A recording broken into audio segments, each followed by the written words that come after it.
All right, welcome back, everyone. Hope you had a chance to stand up and walk around a little bit. All right, so I am going to be introducing, well, actually, before I introduce our next presenter, I should introduce myself. I'm the past coordinator of CATISOL. So it is nice to meet all of you. If I didn't have a chance to meet you last year, we didn't have an event because it was a weird year with COVID and everything. So I'm glad I'm able to help with this one. So next up, our presentation is by Elizabeth Eastman, and she is an ESL instructor at West Valley College. And she is in their non-credit program. She also has her master's in TESOL from the University of San Francisco, and she is a doctoral student at the University of San Francisco in international and multicultural education program over there. Her focus is in language and culture, and we're excited to have her presenting today about ESL activities for intercultural communication and community building. So thanks for joining us, Elizabeth, and we're excited for your presentation. Thank you. Thank you very much for having me. It's a pleasure to be here, and I appreciate you all for sticking it out to the end and hearing my presentation. My interest in research and in teaching is in trauma-informed, culturally responsive teaching. So the activities and the module that I'll be sharing with you today fit with that approach. And I wanted to say too that I've put my email address down here with the sincere hope that you will contact me if you have any questions that I don't answer today in the presentation, or if you just want to follow up with a discussion more about any of these concepts. I'm really happy to engage with you around those. So here are 3 activities in our module. The first one is called Teach Me Your Name, which I learned at a CATISOL conference a few years ago, and you may have heard of it. The second is Hidden Talents, which I learned from Dr. Popal. The third is Two Truths and a Lie, which is a game that's been around for a while. And then we have a module called Increasing Our Wellness, which I developed with my students in my current class. And I teach an intermediate level class now. And these activities can be modified if you teach a basic level class.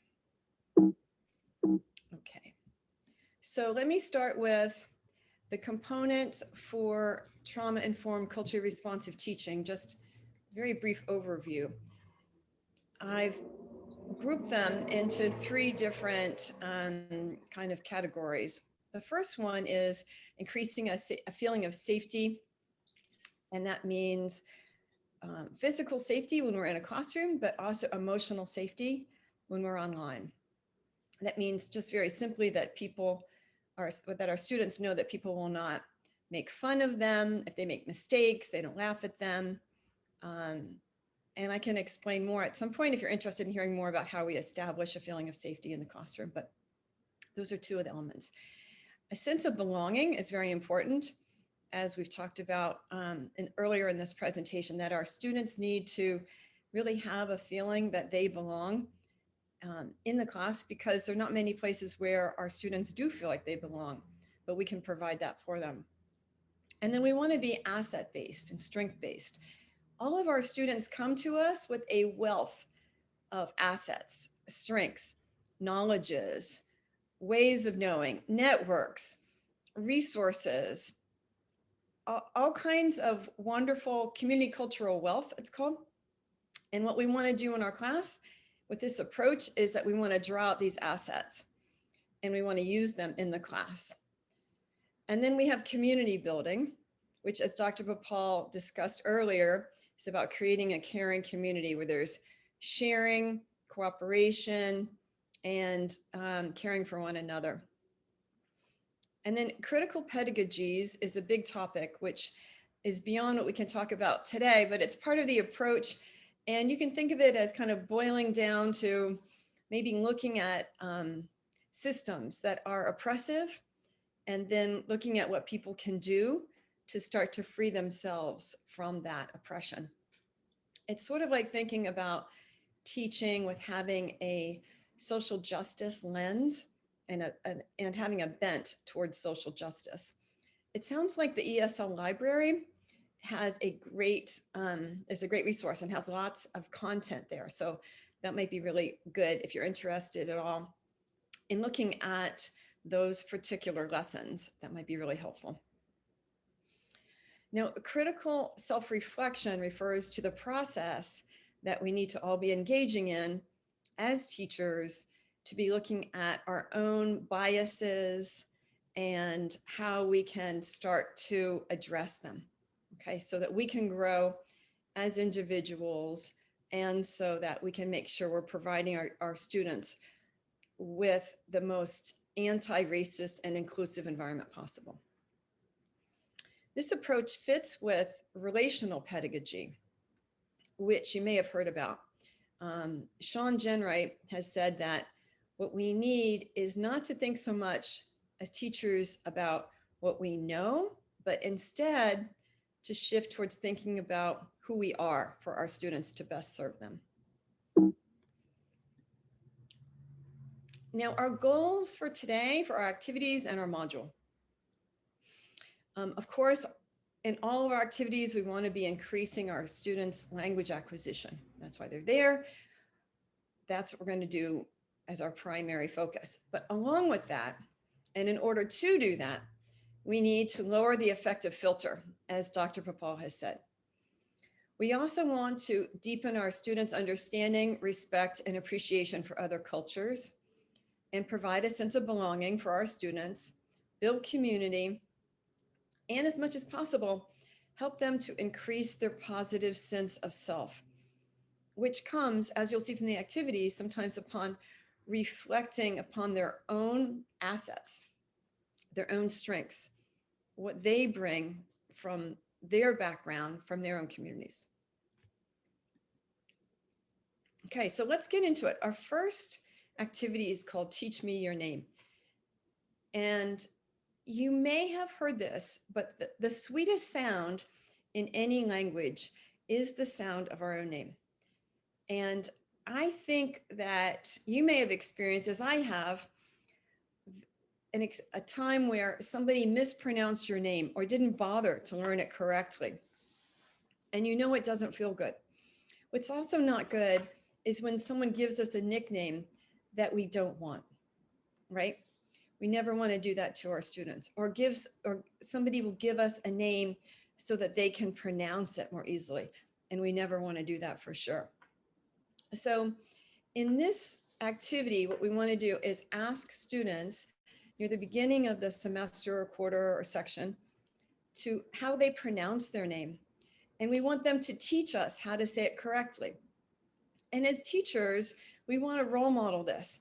We want to role model being vulnerable, being wrong, being learners, and being committed to getting it right. So instead of just doing our best and hoping it's okay for the student, we're not going to do that. We're going to ask them, please correct me. Say it. Did I say it right? Will you say it again? Am I saying this right? Until we get it. And the other students need to be practicing each other's names too from the beginning so that they can more confidently address their classmates without worry that maybe they're saying their name wrong. And so that everybody feels good when they hear their name spoken, it's correct. It's said correctly as much as possible, okay? We can also ask students, what does your name mean if you know? Students have been given quite often names with very significant meanings. In my class, I've heard their name means leader, savior of my people, learned, pure, beautiful, caring, caregiver, or daughter of the moon was one translation I heard. So this is really significant information that we can get from our students from the beginning. You can ask students, why were you given this particular name? If you know, like what's the story behind that? How do you feel about your name? And is there another name? If you don't like your name, is there another name you want to be called? Now, in addition to having students get to hear their name pronounced correctly, the other benefit of this exercise is that students are revealing something personal about themselves. They're taking a little bit of a risk and they're being met with respect and with care and with interest. And this can be the beginning of creating that caring community that you want. Okay, so now our second lesson that we would do is on, it doesn't have to be this sequential, but this is perhaps what I would do for my second in the class in getting to know my students would be, what are your hidden talents or your superpowers? You may already do this, but I want to talk about how I do it and why I think it's really important that we do it. This is done as a whole entire class activity. And as I say, I learned this from Dr. Papal. We want the teacher to be vulnerable and share their own hidden talents or superpowers, okay? It's good role modeling. And part of trauma-informed culture responsive teaching is for the teacher to be vulnerable too, okay? Because we're all working on building trust and we're all part of the community. So we ask students to write down what their strengths or hidden talents are, or their superpowers or their hidden talents, I should say, and then go into breakout rooms and share with each other. And then we don't want students to just say, these are mine. We want the other students to ask questions about that. Oh, that's so interesting. Where did you learn that from? How long have you been doing that? When do you do that? How did that come about? Is there someone else in your family who does that skill? Okay. It's the beginning of relationship building among your students. And it's another good example of people taking a risk and others being there with caring and respect. Okay, so remember, talents, your hidden talents do not need to be particularly useful. Here are mine, I've listed, you could see thumb wrestling. I don't know if you know what thumb wrestling is. It's like when it's a game that you play, you try to hold the other person's thumb down. Not a real big talent. I can catch things if they start to fall, like off a counter. I can stand on one foot for a long time because I have good balance, not that useful. And I could wake up without an alarm clock, okay? So our students will tell us funny things. Here are some examples. But what I want you to do while I'm reading these is, can you put in chat for me now, what are your hidden talents? What are your superpowers? I'd just like to see. So let's just take a minute and write them in chat. And I'll read you some of this that my students have said. One student says, I can use a Chinese abacus. Two students can catch flies with their bare hands. One student tells us that he can make gophers leave his yard without hurting them, which I find kind of amazing. One student can drive very quickly. A few can repair things in their home or repair their car. One woman had a business in Mexico making paper decorations for events. People can decorate cakes, make jewelry, organize big family gatherings. Okay, so let me stop screen sharing for just a minute and check the chat and see what we have in chat.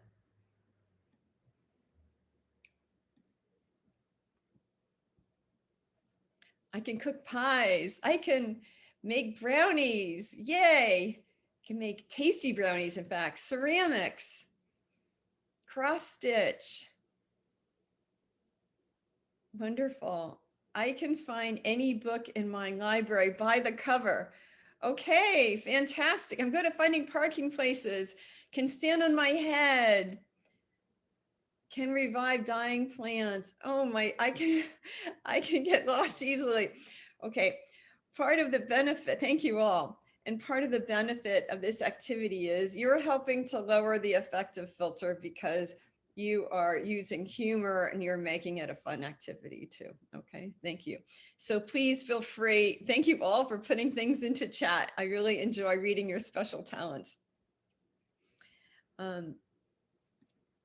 Okay. So let me go back to my screens. The other outcome from this activity, besides starting to create a sense of community, is students start to feel like I've revealed something about myself and it's been met with friendliness, curiosity, people want to know more. And that's starting to create a feeling of community. There's also some networking informally that can go on where someone says, oh, really? You know how to do that? I want to learn that. Someone says, you know, I don't know, how to balance on your head. I've always wanted to learn that. Or you're a good cook? Tell me more. So there's starting to be connections. Maybe somebody is having a big family event and they're in charge and they want to ask somebody else, oh, can you help me figure out how to organize this, right? Or I broke something in my apartment and I don't know what to do. Can you give me some tips on repair for that person? Certainly, if I have a gopher in my yard, I know who to call in my class to ask for some advice, okay?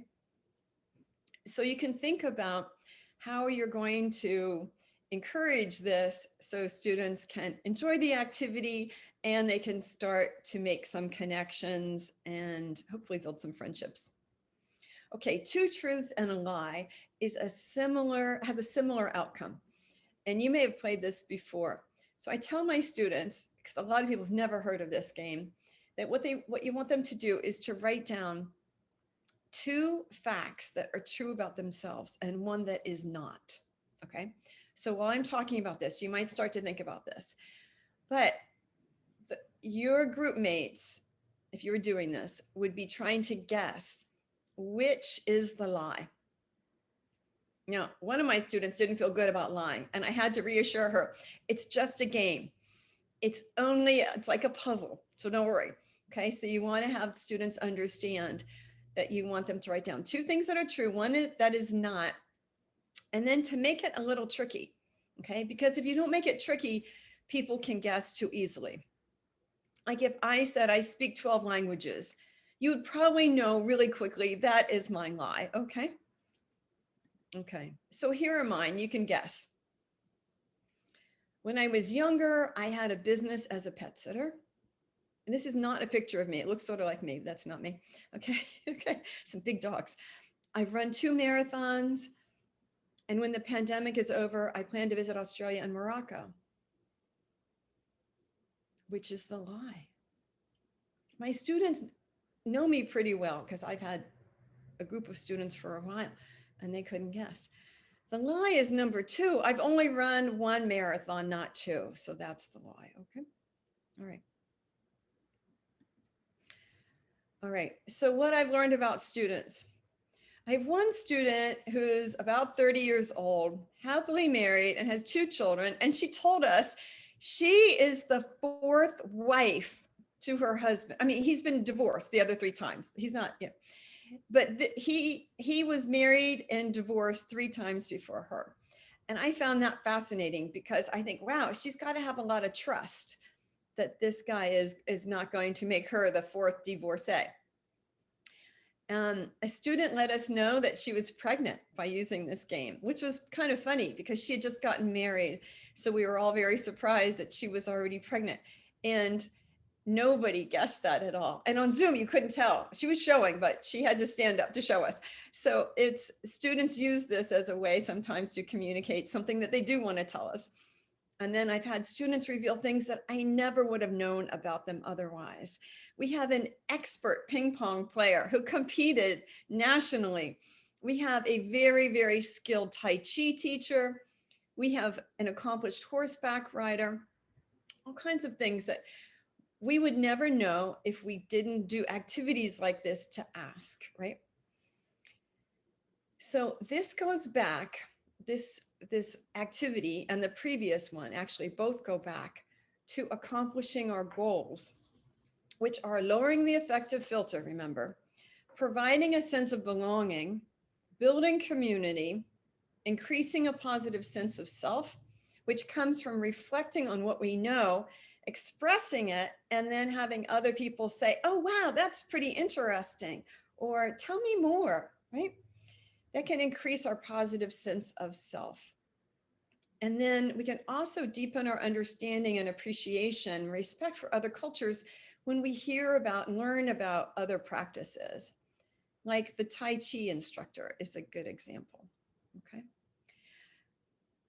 This game or activity and the previous one are related to trust building. And we want to remember that trust building comes from taking a risk that's a prudent risk, a reasonable risk, and then having someone be there for us emotionally. Witness it, see what's happening, and be there for us. Okay. So this is trust building in at its core. Remember that we all want to be seen for who we are. We want to be accepted and we want to feel valued. Are there any questions about these three before we go on any further? Any questions or comments? I'm going to stop screen sharing for a minute so I can see the chat.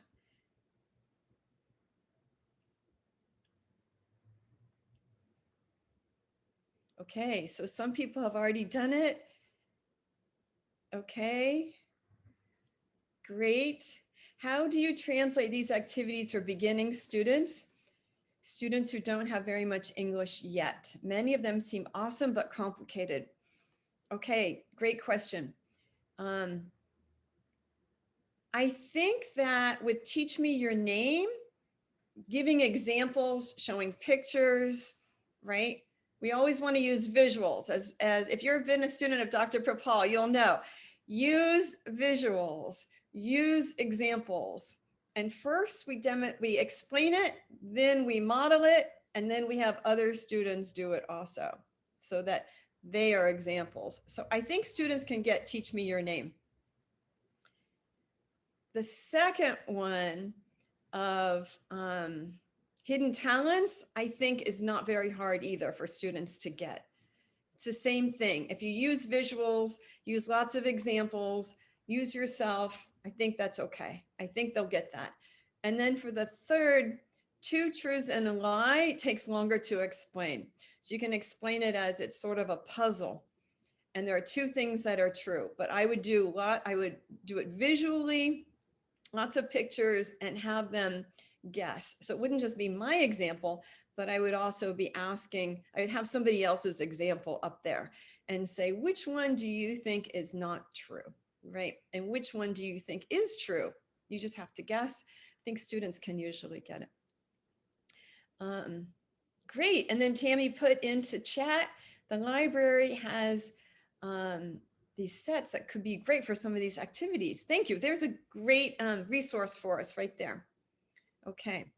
All right. So let me go back to screen sharing, and I want to show you, if there aren't any other questions about this, the module that I developed and just did, and that I'm continuing to do.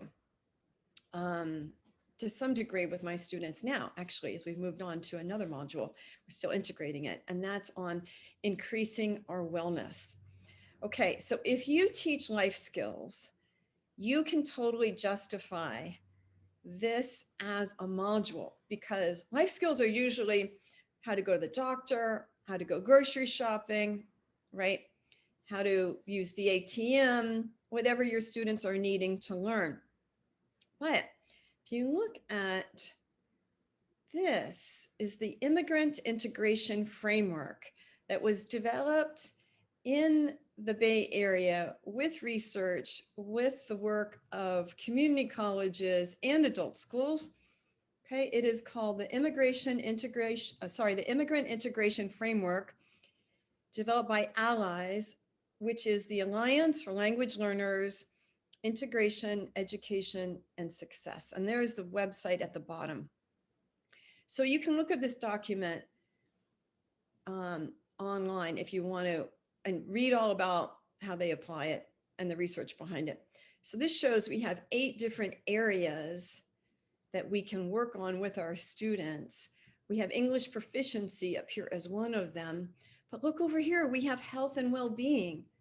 Okay, so this framework is saying our students need all of these different components. So you can justify teaching about health and wellness and a lot of other things that you would find useful to your students, because you could probably find them in this framework. Like I'm doing one right now on addressing racism in Silicon Valley. And I can justify that certainly as mental health, as participation in community life, and as providing for family, right, and children, because family members need to be able to deal with racism right now too, right? Certainly at any time, but now more than ever. Okay, so here are the steps for increasing our wellness that I did. One of them is access prior knowledge. So in breakout rooms, I had students talk about what they already do for their wellness. Or you could ask them, what do you do for your coping skills to deal with difficult times, right? So they would discuss this, and then they would report back to the entire class at the end. And we would start to put together a list of what people do. What was useful about this also is that people started to make connections. Oh, you do yoga? So do I. Oh, and then people could chat about that afterwards. They could encourage each other. Oh, you go running? So do I. Oh, I want to do that. I want to learn more about that. So by talking about it and getting students to discuss with each other what they're already doing, you're encouraging them to use the modalities they know, and you're encouraging them to learn from each other, and you're helping to support those relationships, that sense of community. And that gives everyone a sense of belonging when we do that. And then you want to teach the modalities that you know about, the ones that you already believe in and are knowledgeable of, right? So for me, it was laughter yoga. Thank you, Dr. Papal, for teaching that. Having a gratitude practice, and giving or helping others as a way to increase our own happiness or sense of well-being. So you can teach the research behind it though, so students really understand. It's not just like something the teacher thought would be a good idea. There's actual research on why it works. And then you can invite students, if they're interested, to present on related topics. My intermediate level students have some high level of, some of them have advanced levels of English and wanting to do research and wanting to present. One student in particular said, I want to present on beating insomnia. So she did that. And she also did a presentation with another student on an overview of stress and ways to address it. And then with students, you want to create a list of different modalities that can be used to increase wellness. And then each student chooses a modality to work on in groups, in breakout rooms, for a group presentation when they're ready. And here were the modalities that they chose. From the long list that we made, we had a going out in nature group, aromatherapy, meditation, Tai Chi, and yoga. And here are the guidelines that I came up with. Everyone needs to participate or contribute, but speaking during the presentation is not required. Remember, this is a non-credit class, okay? They're not getting grades. And in my class, you don't have to do anything that you don't want to do other than be respectful, okay? That's really my only rule. So I required that students participate in some way, or I asked them to participate in some way in the group, but that could be helping to facilitate the conversation, figuring out who's going to do what, delegating tasks, working on looking up resources, finding images for the presentation. There are lots of things that other students could do if they didn't want to actually present the day of to the class. And then I gave lots of opportunities in class for students to do the group work. There was no outside requirement. And I had them include in the presentation why the modality works, and if at all, to teach the modality to us. And it wasn't, this is how you do it, and then that was it. It was, this is how you do it, and we're going to do it together. Okay. So we needed to experience it together, because that's part of our trust building, our community building, right? Taking a risk and being there for each other. And it's supportive of the people who are doing the presentation, because we're not just listening to them talk about Tai Chi, for example. They're teaching it. We're all standing up and we're doing it together. And That's a lot more powerful. It's also better for our own learning if we're doing that physical modality, right?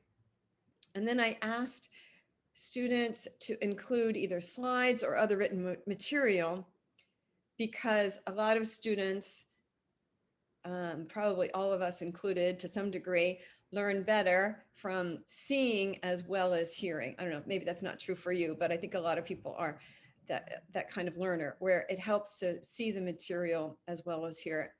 And then it makes it clearer too for everybody when there's a presentation. And I asked if they want to include videos, images, etc. Great. Now you might be asking, how did your students know how to do research, know how to do slides? I said, this is what I want. And every group was able to do it because there was someone in the group who knew how to do slides or knew how to look up something on the internet.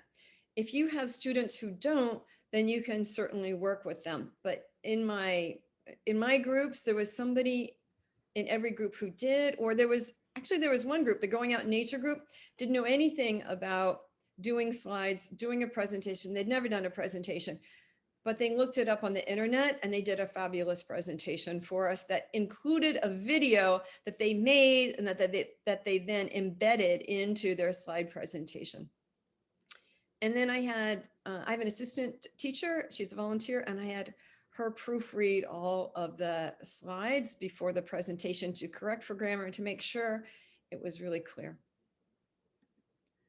Okay, and then after each presentation, I asked students to give positive feedback to the presenters, ask questions, they could make connections, and they could also talk about what they learned. So from this, we saw that students could see that some modalities are shared across cultures. They asked questions about practices in other cultures.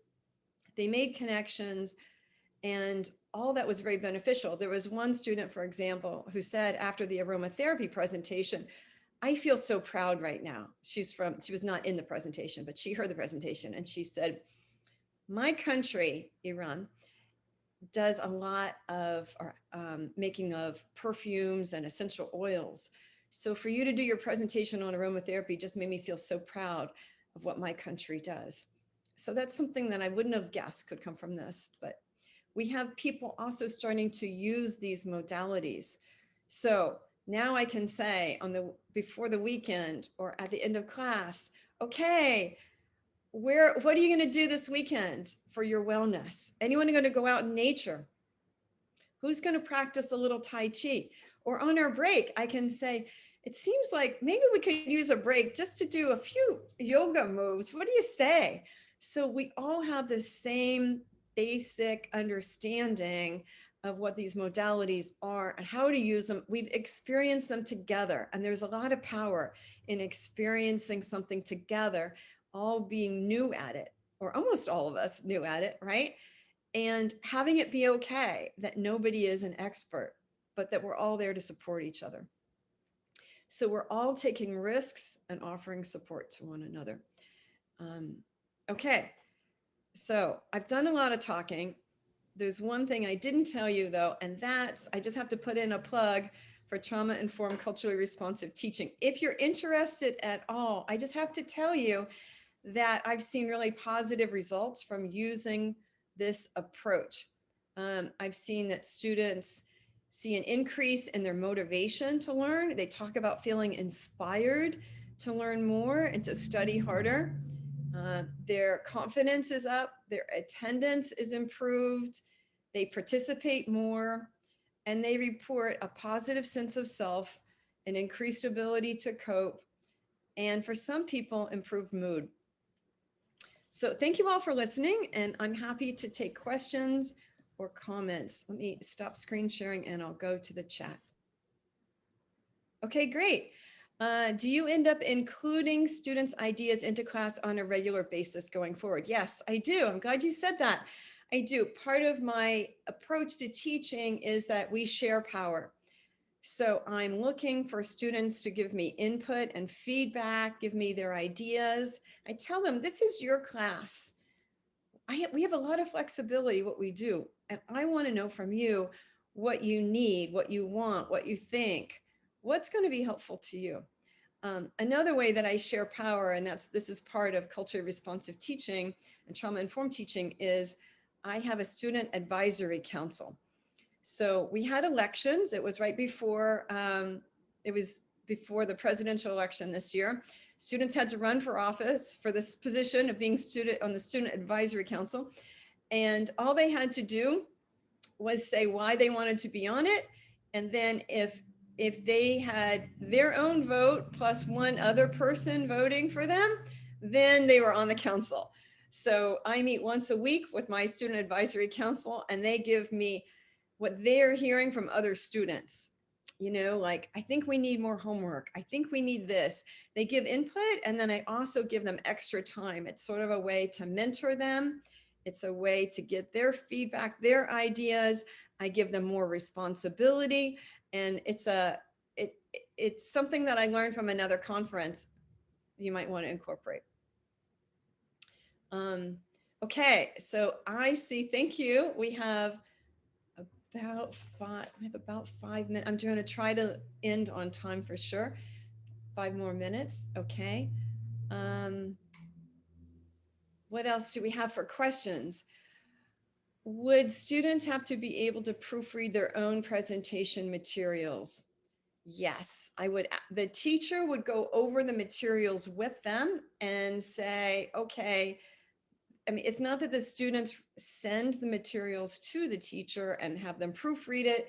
It's that the teacher goes into the breakout room and goes over the slides with them and says, okay, well, what do you think about this verb? I'm wondering what you mean about this, and works with the group.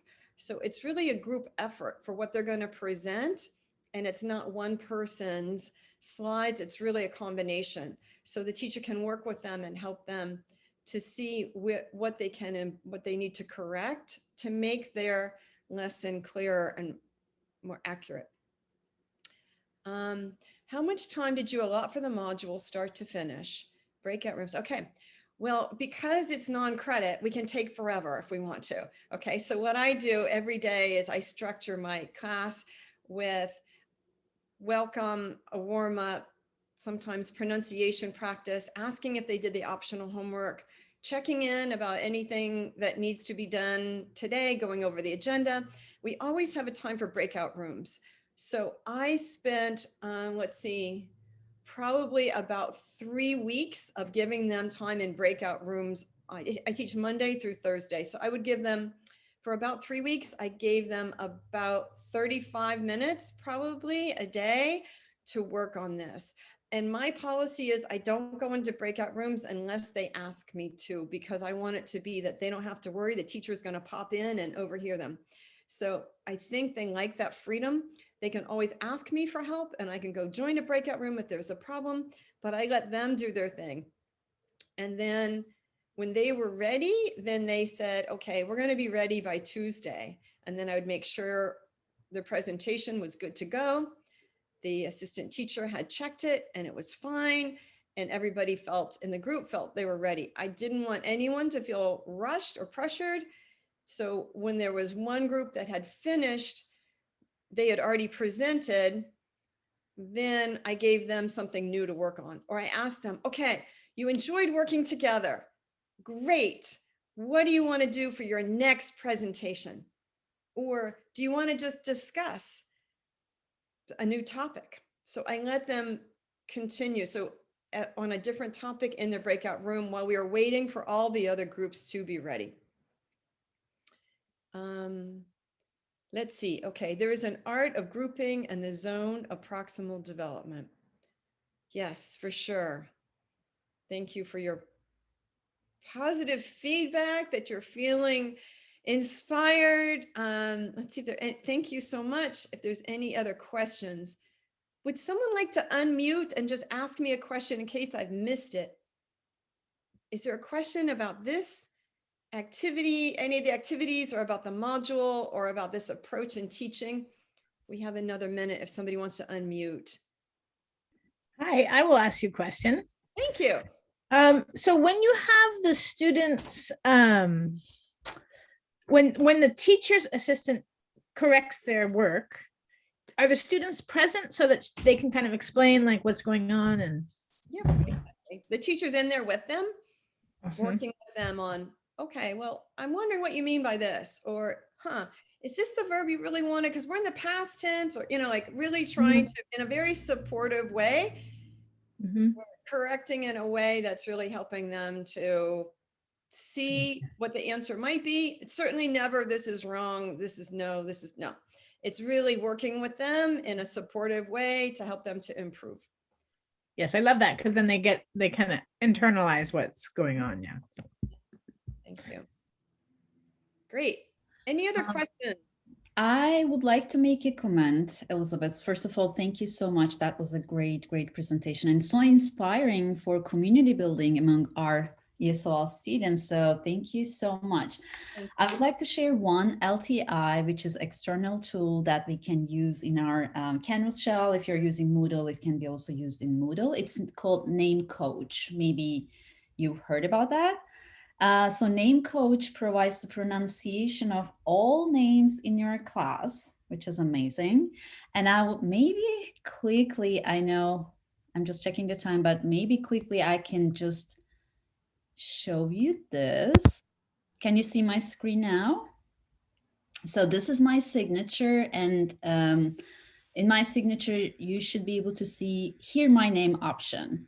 And this is a part of Name Coach. So when people click on that, they will be able to listen to, I know my name is difficult, especially my last name.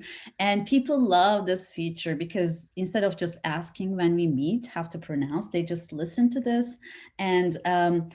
And this is when this is integrated Name Coach LTI in your Canvas shell. You can also, like, students can listen to other students' names and they can record their names. So this is a very, very useful tool because, Elizabeth, I also agree that names are very important and we should value our students' name, right? So thank you for sharing that.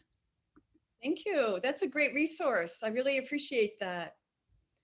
Yeah, Okay, well, thank you all for listening and thank you for your questions and comments. I appreciate the support and I'm so glad that at least hopefully there was something in here today that you can take and use. And please do feel free to be in touch if you want to discuss any of this further or you just want to exchange ideas about any of this. Thank you. Clap, clap. Thank you, Elizabeth. That was amazing. And Dietem, if you don't mind, can you put the link to that resource, the name resource, in the chat? Yeah, Name Coach, I will. Thank you. All right. I was very inspired by Elizabeth's presentation. It was so nice to see so many different ideas that we've seen. Some of them, we've seen before. We know truths and a lie, but thinking about it from the frame of reference of equity and inclusivity and building community. So that was great. I went ahead and while she was presenting in like 5 minutes, I just quickly whipped together a quick little activity on ESL libraries. So I just wanted to show you guys, they do have a ton of different flashcards and you can use them for so much more than introducing new vocabulary and reviewing vocab, which is of course great. But I just put together this quick activity using their flashcard function. And someone had asked about how you can do activities for like lower level students. So I just put together a little activity. I like XYZ. And so you could present this to your students over, Zoom or Google Meet or something and say, okay, guys, I want you to write, some things that you like, and then send that to me in a message, or they could do this, as homework in a previous day. And then you can create this presentation like I did in a couple minutes. And you could say, okay, guys, I like chocolates. Yes or no? Do you think that's true? Yes or no? And so you can, I did 3 things. I like chocolate. I like cats. I like hamburgers. And I just did this very, very simply. So yes or no. But then I could also have it for other students. Oh, Elise likes dogs. Yes or no?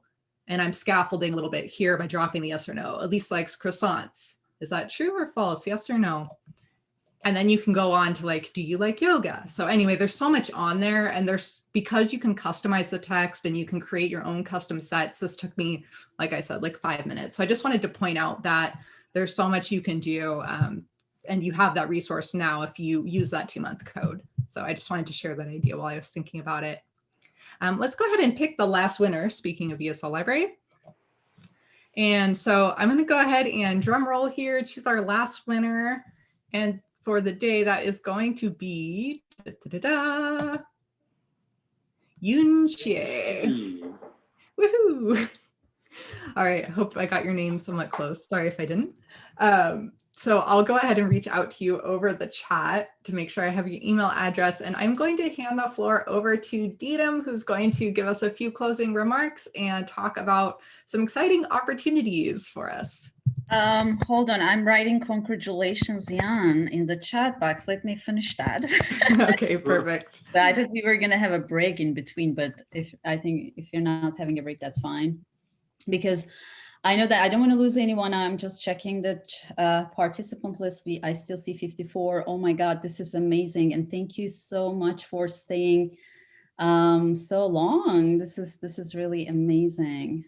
So I'm just gonna share quickly. I'm not sure if you can see this.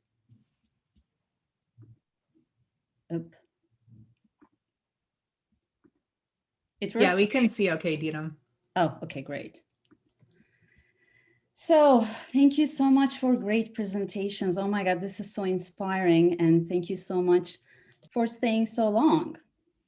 So as a reminder, I am the California TESOL Bay Area Chapter Coordinator-elect, and I'm also an ESL instructor and department co-chair in College of Alameda. Actually, Dr. Popal was co-chair before I became a co-chair, so I'm so proud to do the same thing with him. So I'm also distance education coordinator and online equity trainer in Peralta Community College District.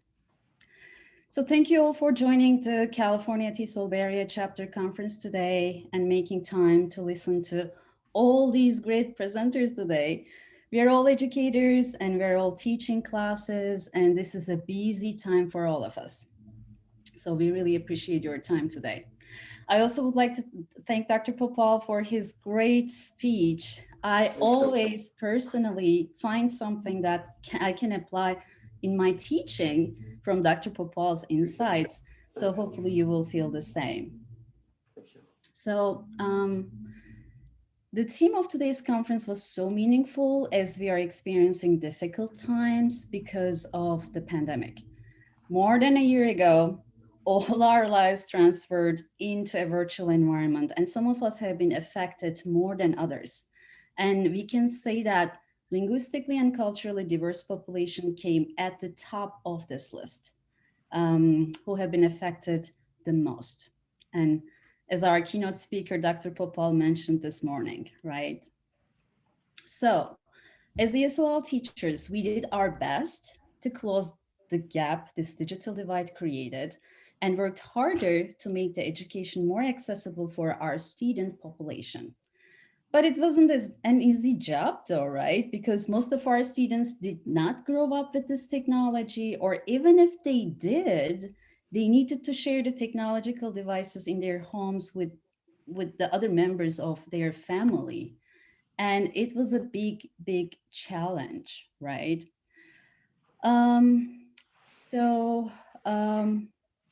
This situation created a big equity gap among all students and leaving ESOL's student population behind.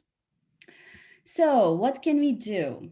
I'd like to introduce a great source that you can use in your course design, and it is called Peralta Online Equity Rubric.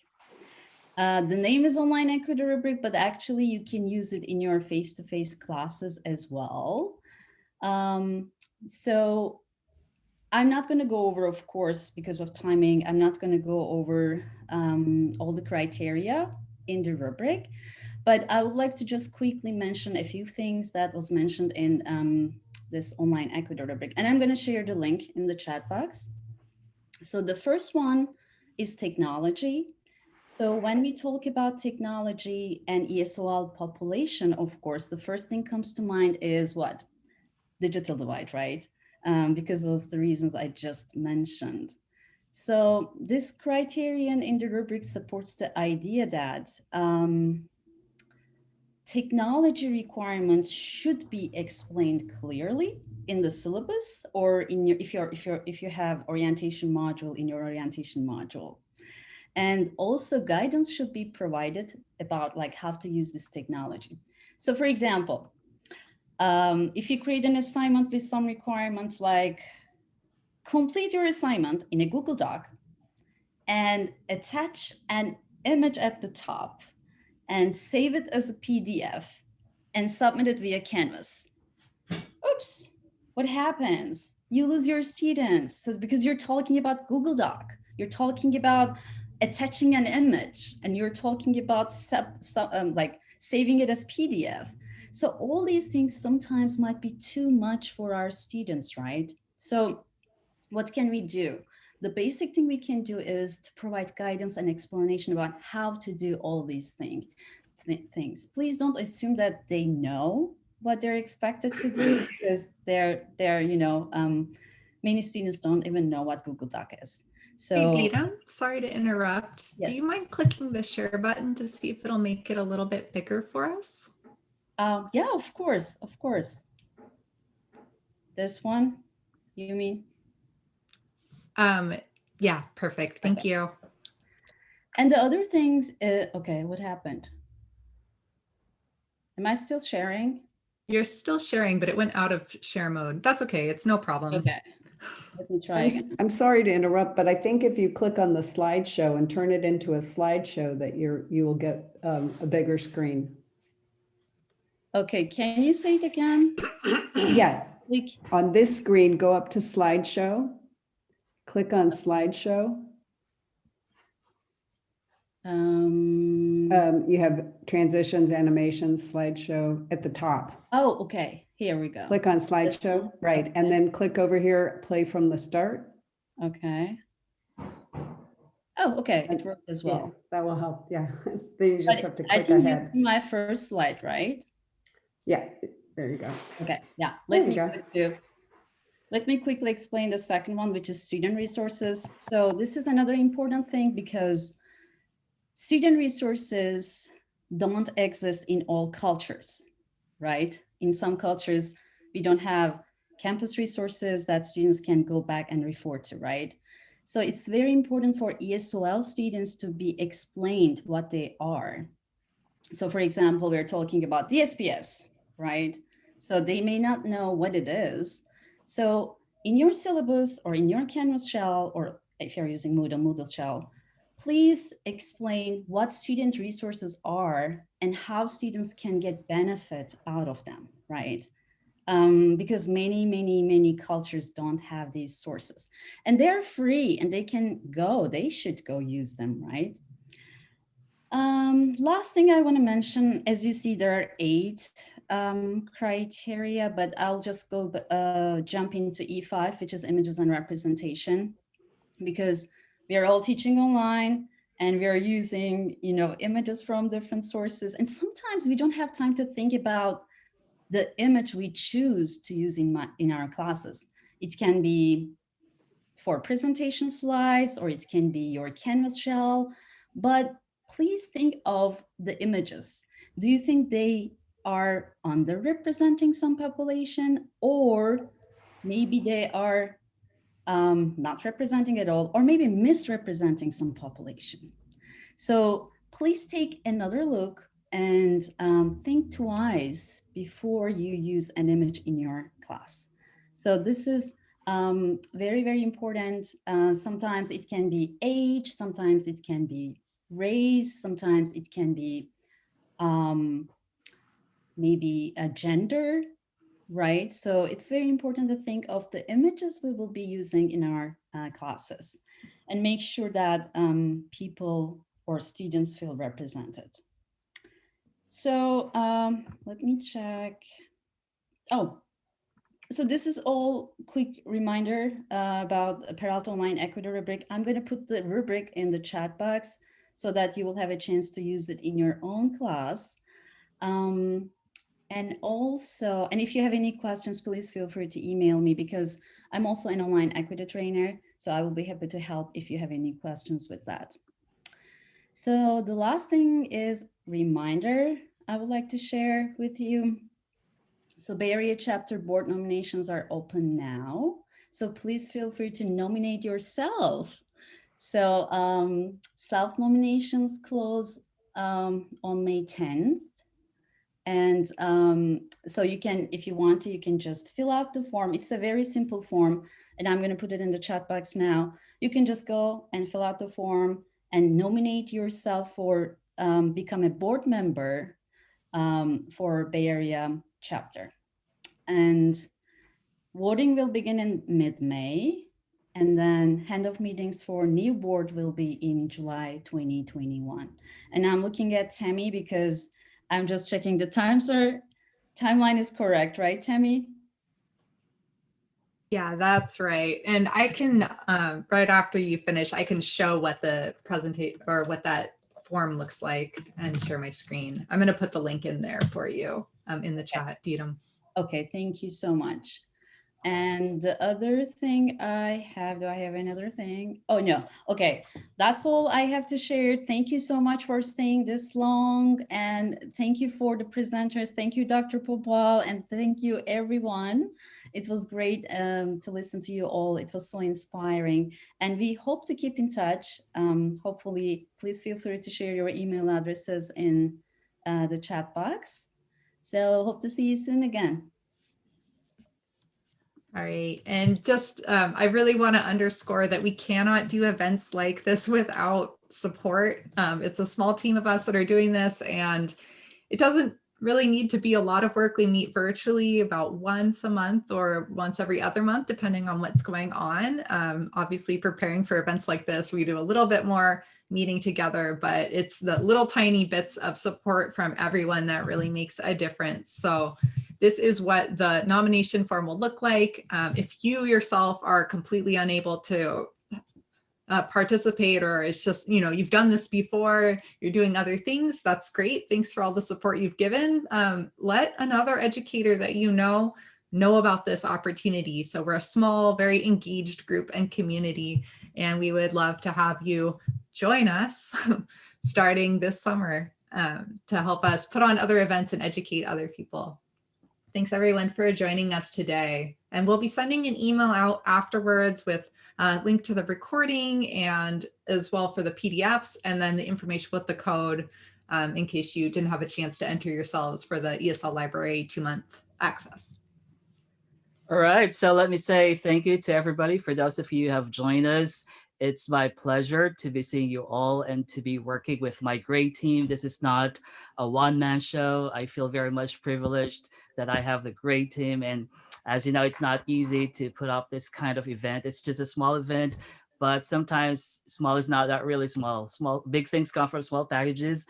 But I just want to say that I have been a member of TESOL, which is the biggest organization of English language teachers here in the United States, for about 18 years. And I thought that the easiest way for me, or the better way for me to actually serve English language teachers, is to start from the smallest community, which is the Bay Area chapter that we have. So it's our love for profession. We are here today. Today is Saturday. We're supposed to be enjoying our weekend, but we are doing this because of our love for the profession. And thank you very much, Dr. Popel, for inspiring us and for making us the best educators that we could be.